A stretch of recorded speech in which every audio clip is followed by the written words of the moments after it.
This episode is brought to you by my friend Rebecca Walser, a financial expert who can help you protect your wealth. Book your free call with her team by going to friendofdinesh.com. That's friendofdinesh.com. Now, before I go into what's coming up, an announcement about next week. I have a couple of speaking engagements in the week. Debbie's accompanying me on one of them, not both. But the fact of it is we're going to take the week off, but the podcast isn't going to be off because my daughter, Dinesh D'Souza, is going to sit in for me. So this is the first time I've actually got a guest host. Happens to be my daughter, who will be doing the podcast 5 days, all 5 days next week. So check it out. It's going to be great. And now let's come to today.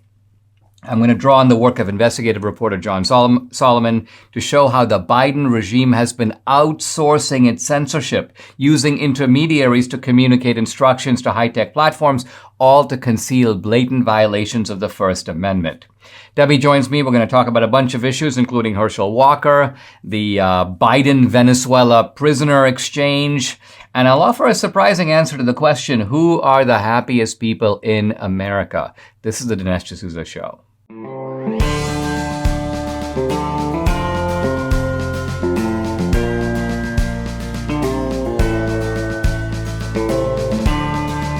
America needs this voice.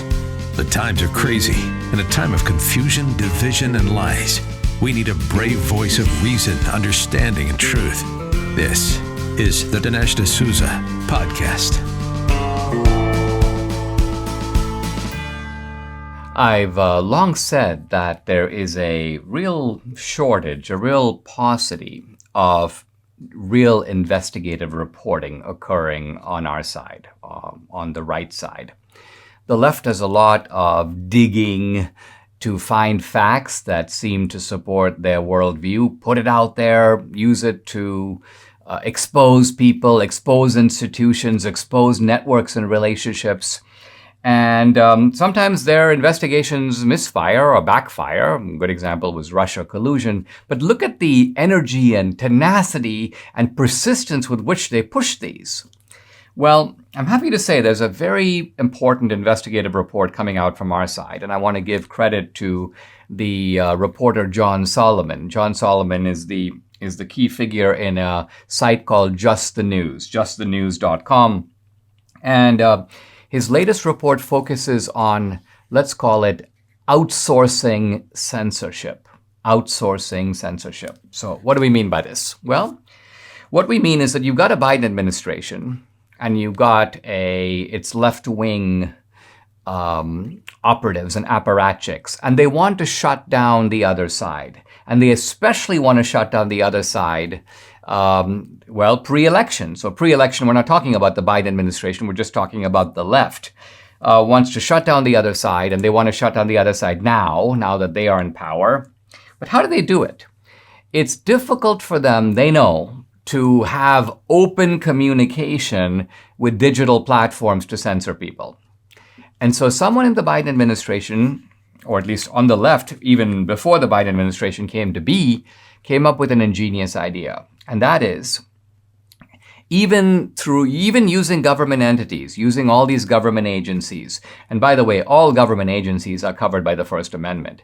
It's not as if when the First Amendment says Congress shall make no law, it's only Congress. It covers the executive branch and not just the White House. It covers everything that is represented by the federal government. So the federal government is constitutionally prohibited from engaging in censorship. That's the First Amendment. That's what it means. That's what it says. And these guys know that. And so here's their idea. And you have to admit, it's kind of it's an idea like right out of Satan, right? What's the idea? What if we get left-wing nonprofits? Now, all of this is sounding eerily familiar to anyone who's seen 2000 Mules. But what if we get left-wing nonprofits to be our intermediaries? We won't communicate with the digital platforms. We will tip off the left-wing nonprofits. They will then tip off the digital platforms, and the digital platforms will restrict, censor, ban the offenders on the right. So this is what has been going on. And John Solomon has the receipts. He focuses really on 4 organizations, which I'm going to name. The Stanford Internet Observatory, called SIO. the University of Washington Center for an Informed Public, the Atlantic Council's DFR Lab, and an analytics firm called Graphica. Now, all these organizations widely praised in the Washington Post, in the media. Why? Because they actually know that these organizations are doing the left's dirty business. But what is now being revealed is that these are organizations that are getting direct tip-offs from the administration in violation of the First Amendment. This is not even really a close case. Now, how does this all work? It works in the following loop. First of all, the Biden administration, and by the way, the Biden administration, in this case, assisted by some other left-wing groups. We're talking about groups like the NAACP and Common Cause. So the Biden administration and these groups are all filing what they call tickets with these so-called misinformation fighting left-wing entities. The left-wing nonprofits, in other words, say, we're going to be fighting disinformation. But what they don't reveal is that they're getting the government itself is telling them, ban this guy, ban that guy, remove this tweet. And essentially what these guys serve is they're the middleman, because then they contact the digital platforms. And let's remember, there's nothing in the Constitution to forbid nonprofit entities that are not part of the government communicating with digital platforms. That's legal. That's allowed. So this is a way of call it doing an end run around the Constitution. But there's a further twist that I'll reveal in the next segment. It's not simply a matter where the Biden administration is telling these nonprofits to do this. They also pay them. And how do they pay them? By giving them grants. And so we'll see that each of these organizations get lavish funding from the Biden administration as a reward for essentially doing their censorship duties. So this is pure corruption. It's unconstitutional. It might even be criminal. So John Solomon is onto something really important here, and something Republicans need to pay careful attention to. Because again, this is not just a matter, we're going to take a look at it. You need to investigate, indict, and prosecute. So obviously a Republican Congress can't prosecute, but it can have hearings, collect the information, turn over that information, not necessarily to Merrick Garland. He's not going to do anything with it. Turn the information over to state attorneys generals who can move on it, get some of these people where they belong, it seems to me in this case, in handcuffs.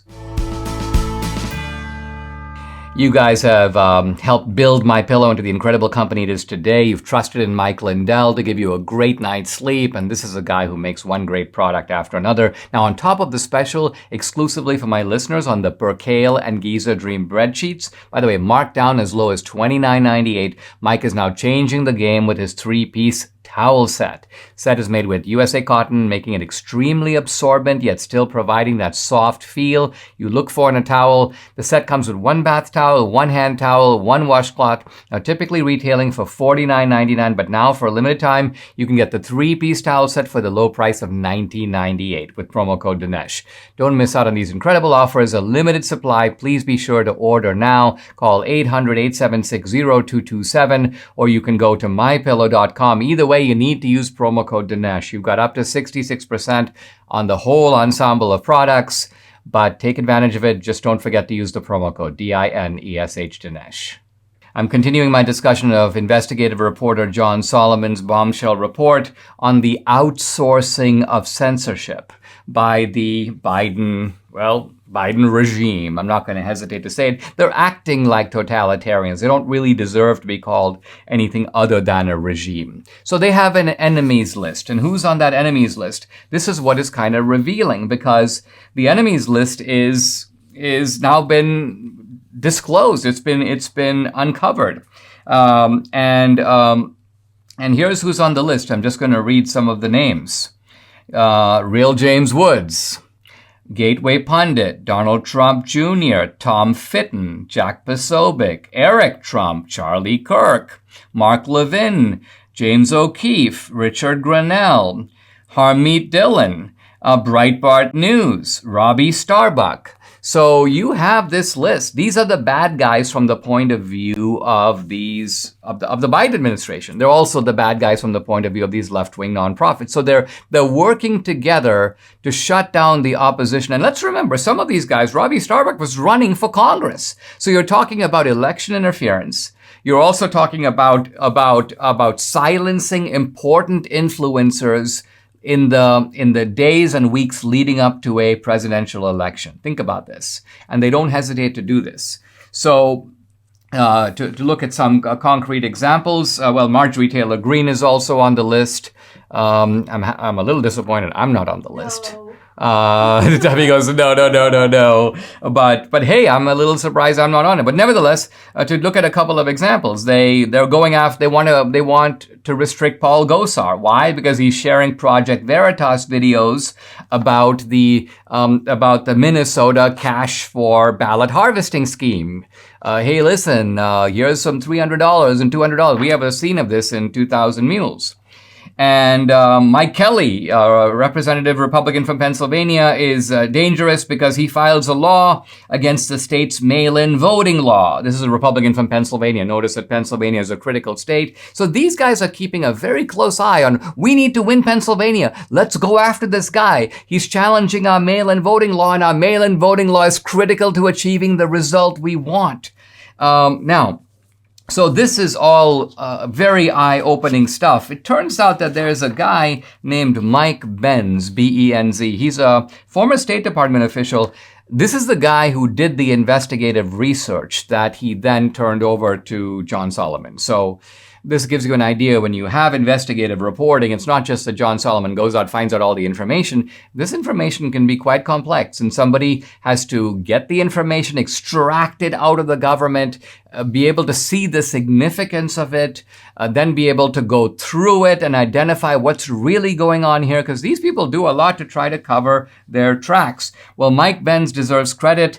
Apparently, he has a new organization called Foundation for Freedom Online.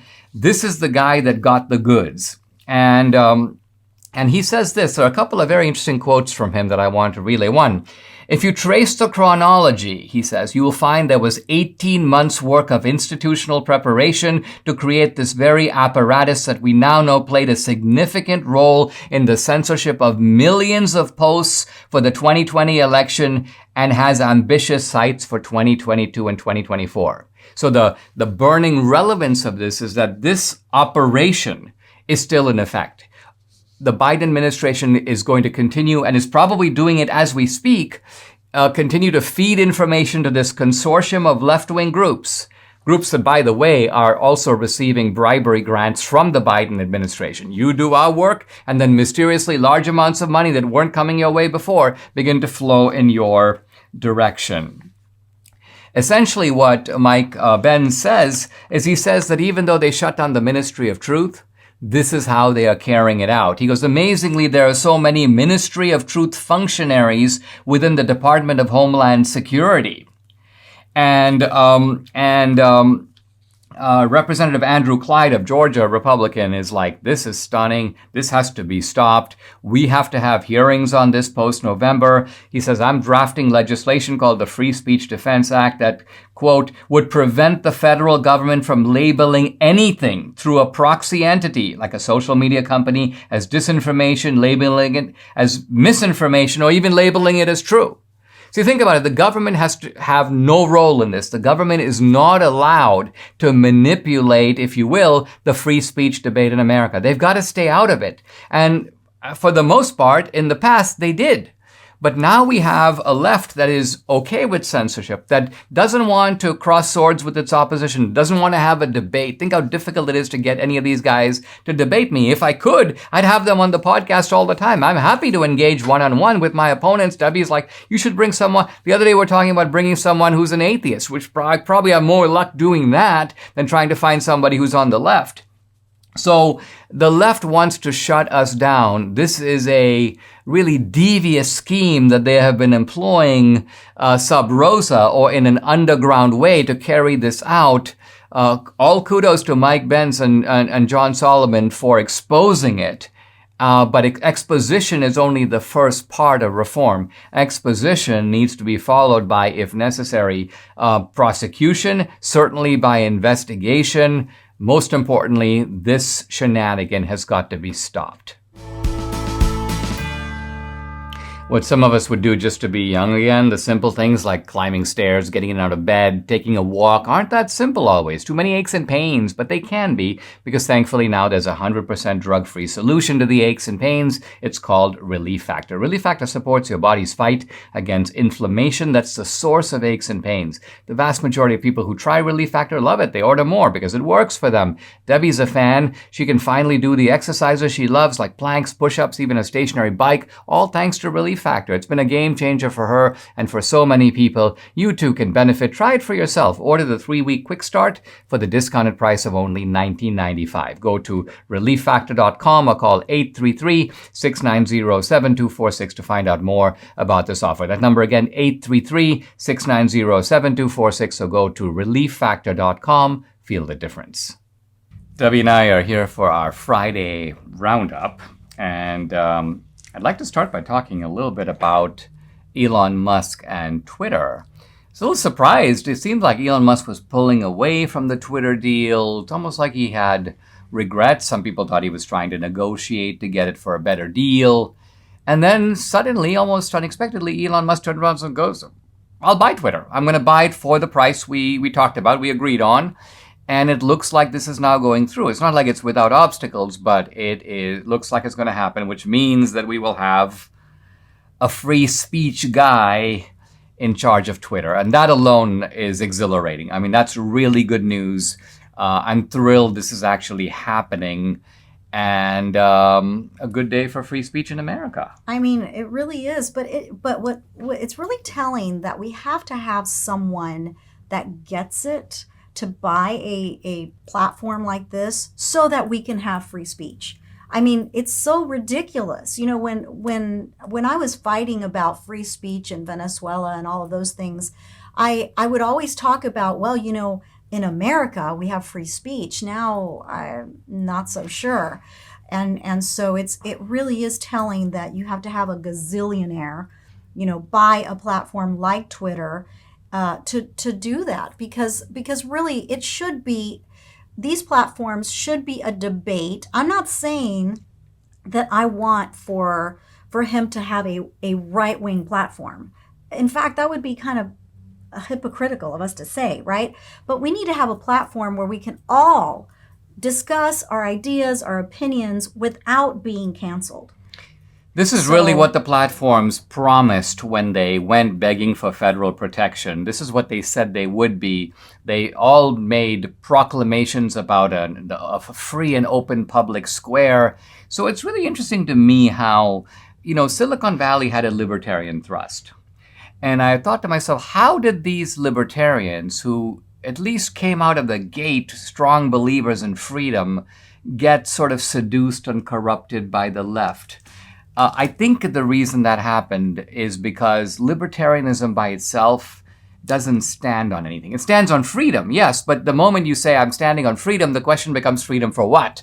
And then the left comes freedom. Yeah, and so if these libertarians often like to live in a leftist social world. And then the left comes along and says, yeah, but do you mean freedom to hurt people? Do you mean freedom to say hateful things? And then these guys are like, well, I guess not. No, perhaps I'll make an exception over here, make an exception over there. And suddenly they've basically allowed a substantive agenda. I won't say a moral agenda. It's really an immoral agenda in many regards, to torpedo the freedom that was supposed to be the foundation of the whole thing. It's another way of saying that the only way to fight the left is not with a commitment to sort of procedures and freedom, no values. You actually need conservative values to defeat progressive values. Yeah. And another thing, though, you know, to talk about those Silicon Valley guys, is they want to be cool.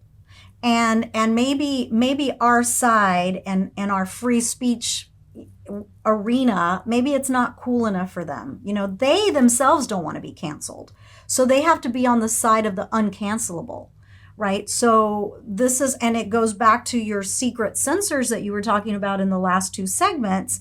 And that is that they take part in this, even if they're not ideologically on the left, they sort of kind of become that way, kind of like Bezos even, you know, he's a free market guy, but yet he wants to be cool. You know, he doesn't want to be canceled himself. So this is really, I think, where we have to commend Musk. And now people will say, well, yeah, when you have $200 billion. But interestingly, Jeff Bezos is the second richest man, and he wants to be cool. So he has that insecurity. And then look at what happened to Trump, for not being quote unquote cool, even though he was cool before. Right. So these guys kind of know that if they walk that line, and if they really side with truth, they may not be cool after all. I mean, Musk must be noticing, because he's on Twitter a lot. He's probably noticing the kind of the freak out that the left is having over his impending takeover of the platform. Yeah. I just hope that he doesn't allow himself somehow to be cajoled or bullied, because they're going to offer him the moon, culturally speaking. Not only that, but they're going to come out with more stories, like they did when he first started the... It's like, this is your life if you cross us. Oh, yeah. And so you would do better to fall into line. But Musk has let's call it the muscle, to be able to push back on these guys and literally tell them to go get a life. You're not going to get to be able to silence your opponents, not in America.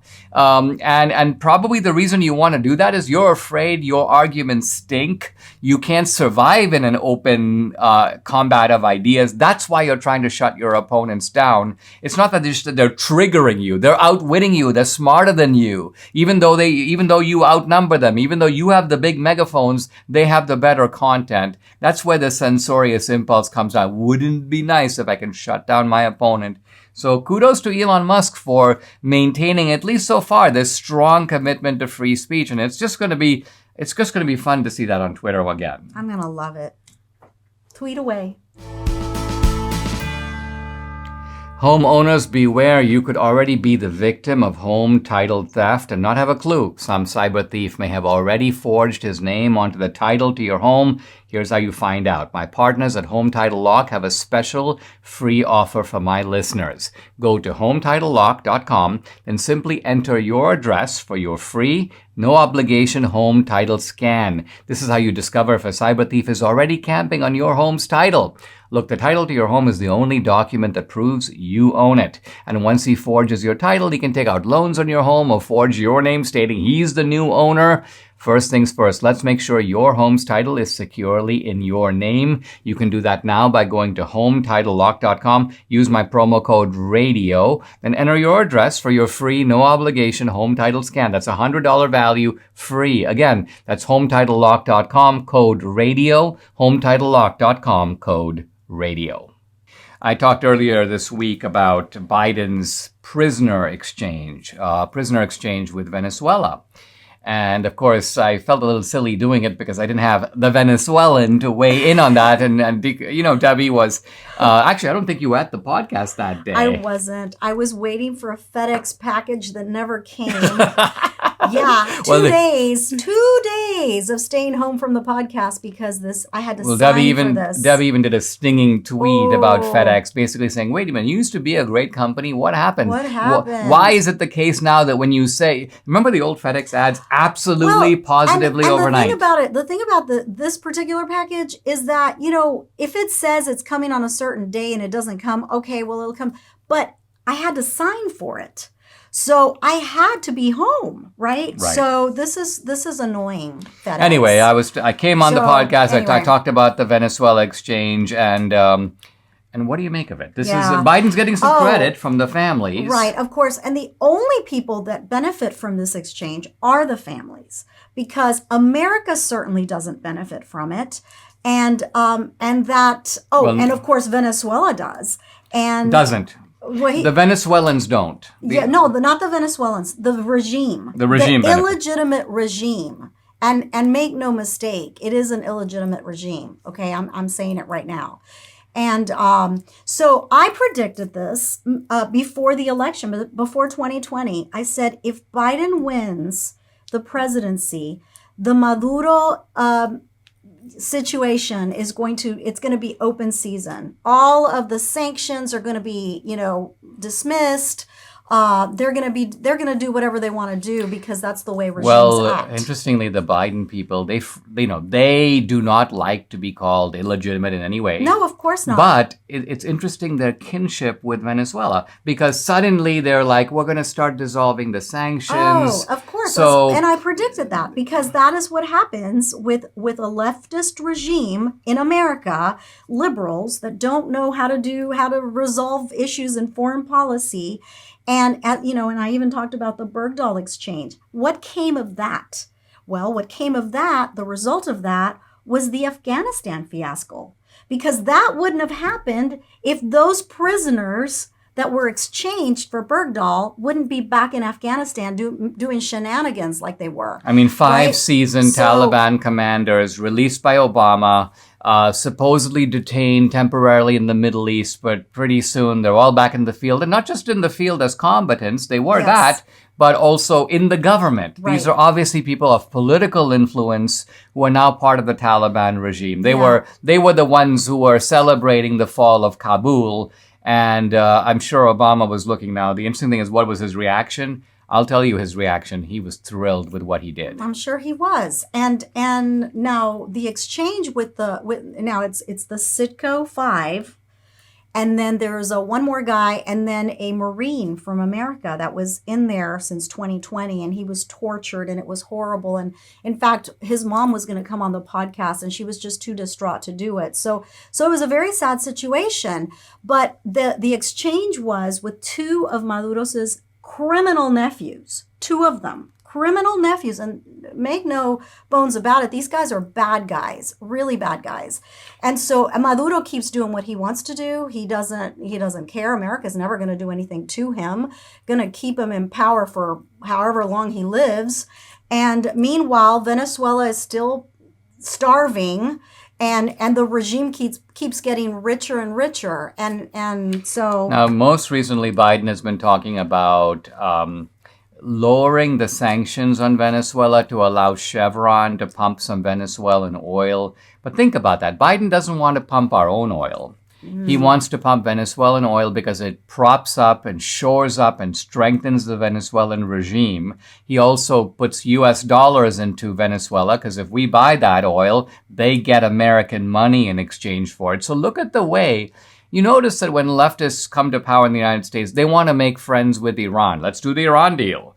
They want to soften the blow on Cuba and Venezuela. With the enemies. They have a track record, and they operate within a blueprint. Yeah, exactly. And it's not gonna end well. I don't really know what will happen with OPEC and everything, but it's really bad. It's a really bad situation. And people, like I said, the only people that were happy about it were the family members of these poor men that were tortured for so long in solitary confinement in horrific conditions in Venezuela. But as I've said before, these exchanges are not a good thing for us. Well, I think the broader point you're making, which is very true and hasn't been made by others, at least I haven't seen it, is the idea that this isn't just an exchange. It isn't you give me one guy, I'll give you one guy. There are larger ramifications, and the beauty of the Bergdahl analogy is it clearly demonstrates the way in which this was not just about, it was a bad deal on its face. Why would you take one deserter, one guy who hates the U.S. military and likes the Taliban? We want that guy back, Bergdahl. We'll give you 5 seasoned Taliban commanders in return. But it's look at what those guys go on to do on the battlefield and the effect of it that we're living with even till now. I'm not exactly a super fan of the flavor of a lot of veggies, but I have to admit when I'm in the produce section, even those veggies, along with other fruits and vegetables, look really good. Vibrant colors everywhere. Dr. Howard at Balance of Nature explains that all those colors you see in the produce section equal nutritional variety. Different colors signify different key nutrients. So if you eat only your favorite 1 or 2 veggies, well, you're missing a whole world of vital nutrients. This is why Debbie and I take these 6 little fruits and veggie capsules each day. Each each daily dose is made up of a blend of 31 different fruits and veggies. 31. Variety equals vitality. Give your body everything it needs with Balance of Nature. For a limited time, all new preferred customers will receive an additional 35% discount and free shipping on your first Balance of Nature order. Use discount code AMERICA. Call 800-246-8751. That's 800-246-8751, or go to balanceofnature.com and use discount code AMERICA. I've been talking, and I did quite a bit yesterday, about Herschel Walker and the Herschel Walker controversy. And when we talk about it at home, Debbie goes, well, I've got a little bit of a different angle on it than you do. And I thought this would be great to air on the podcast. So let me kick this off by reading a couple of lines from Christian Walker, whom we both know and we both really like. I know my mom and I would really appreciate if my father, Herschel Walker, stopped lying and making a mockery of us. You're not a, quote, family man when you left us to bang a bunch of women, threatened to kill us, had us move over 6 times in 6 months, running from your violence. I mean, this is damaging stuff coming from your own kid. But it's part of a larger picture. I mean, just to make one point about it, when Christian Walker talks about moving 6 times in 6 months, Christian Walker was, at this time, a baby or an infant. He wasn't mature enough to be seeing what was happening or making a kind of adult evaluation of it. He is now in his 20s. All of this occurred a long time ago, and I made the point before in the podcast. Obviously, a good deal of it comes from his mom. It's not to say that Christian, as he gets older, isn't in a position to be able to look and see what's going on. But this is obviously a sad, but also politically an explosive and potentially very damaging situation. It could be a very damaging situation. And I've kind of gone back and forth. I was like, well, do we really want someone with this kind of integrity, or lack of integrity, or this kind of, bad image or whatever? Do we really want him representing us? But then I saw the video of, what is it, Warnock's? Oh, it's Warnock. Warnock's wife. This is from 2020. Okay, where she's saying that Warnock is an abuser, he beats her, all this stuff. He neglects the kids. And he's a liar. I mean, the thing that was so telling about, in 1 minute, in 60 seconds, she basically said, this man, Raphael Warnock, that you see, is an actor. Yes. He's a really good actor, she says. He knows how to put on a show, but that's not the real guy. Right. And he's supposedly a pastor. So if he's a pastor and he's like this, Walker's not a pastor. Well, we got to remember that we it's funny because the left is like, we have Herschel Walker, the abuser, and on the other hand, we have a pastor. First of all, if we're gonna put some truths on the table, the simple fact of it is, in the African American church, there are a lot of promiscuous pastors. I'm not saying they're the only promiscuous pastors, but there's a lot of promiscuity going on at the level of the pastor in those churches. So this whole idea that somehow, this guy has a halo, he's living the upright life. I mean, it doesn't matter. Nonsense. It doesn't even matter if he's a pastor or not a pastor. I guess what I'm trying to say is I was really looking at the whole, Herschel Walker situation and going, oh my God, do we really want this guy? But then, on the other hand, the other guy on the other team that's running against him is horrible, and he's a leftist socialist. So if I'm going to go vote for somebody, I'm not going to vote for the leftist socialist horrible man. You know what I mean? So I'm just saying, if all things are equal... It's not a good guy who's a leftist against a bad guy who's a conservative, not at all. Look, I mean, let's look at what the job is, right? What's the job of a senator? A senator is not even like a governor. A governor runs a state. A governor has a lot of administrative responsibility. Senators do one thing. They show up, they debate, and they vote. That's what they do. Same as congressmen. Their job is to vote. And so let's look at the Herschel Walker voting versus the Raphael Warnock. Somehow you have a red state, which has got Warnock, who almost by some accident found himself in there. And the point is, we don't want to keep him in there, do we? Right, we don't. And look, I really feel for Christian Walker. My father was also a philanderer. And it did end in a very tragic situation where they divorced when I was very young. That's how you came to America, in a weird way. That's how I came to America, yes. And so I really do feel for Christian because I know what it's like to have a father that does that.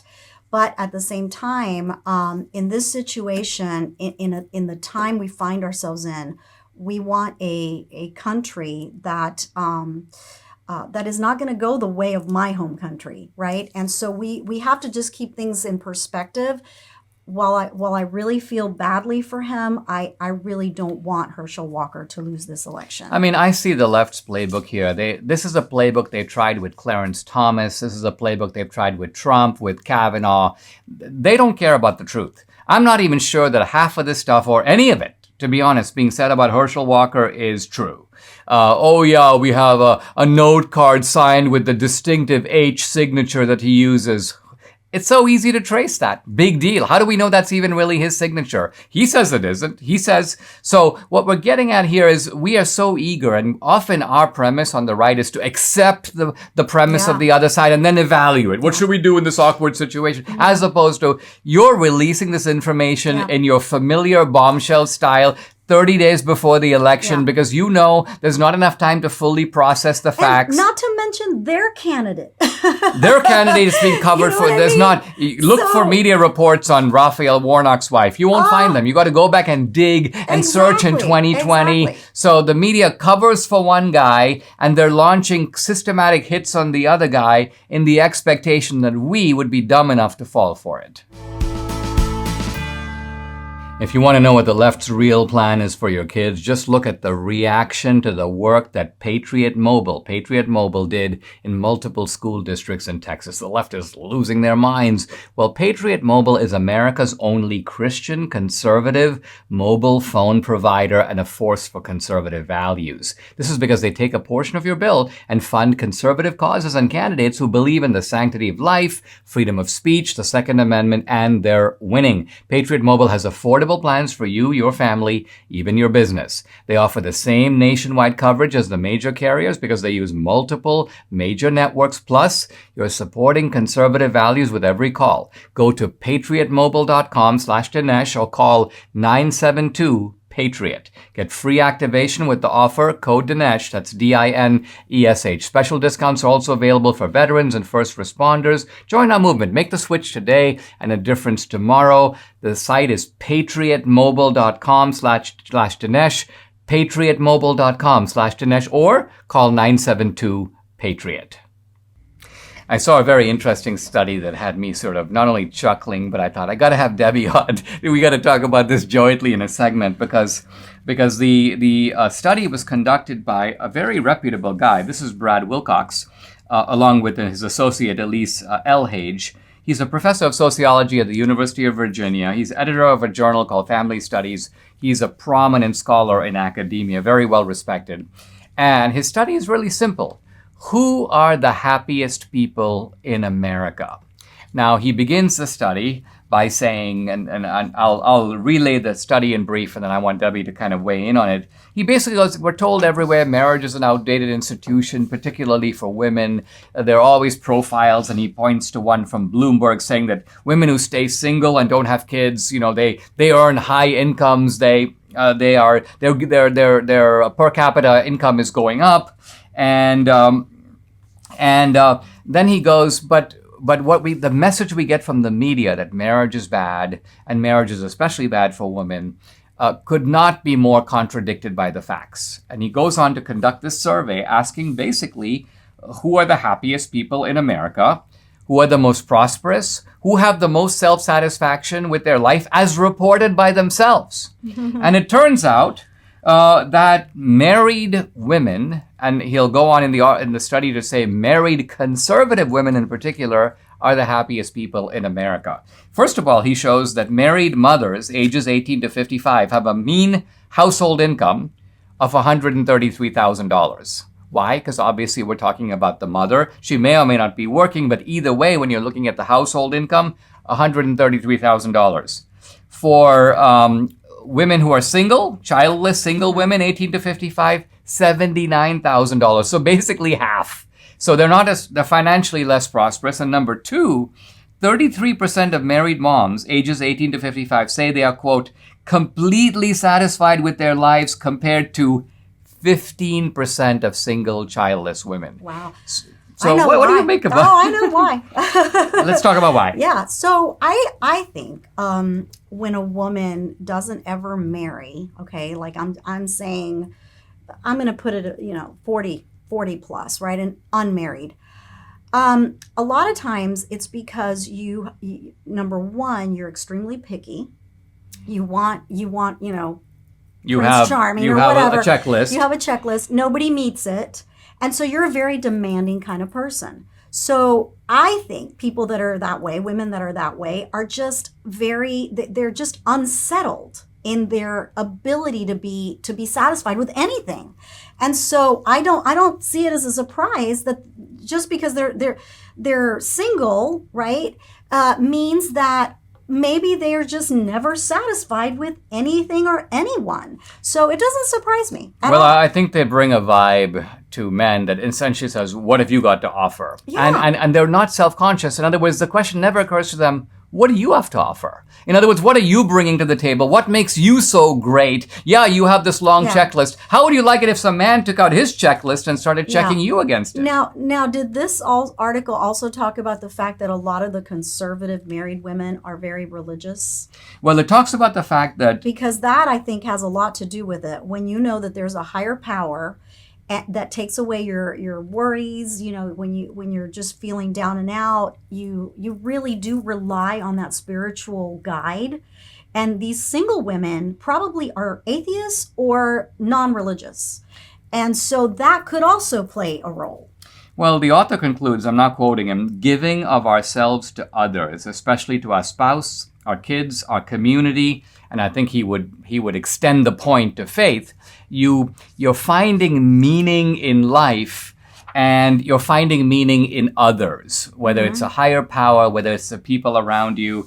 Now, interestingly, even married liberal women with children are not as happy as married conservative women with children. Yeah. So this is what I like about the study is it blows up the leftist narrative like nobody's business. Why? It shows that the truth is the exact opposite of what they're saying. It's not just that what they're saying isn't true, it's that it is the opposite of the truth. The truth lies in the very direction that they're trying to, quote, run away from.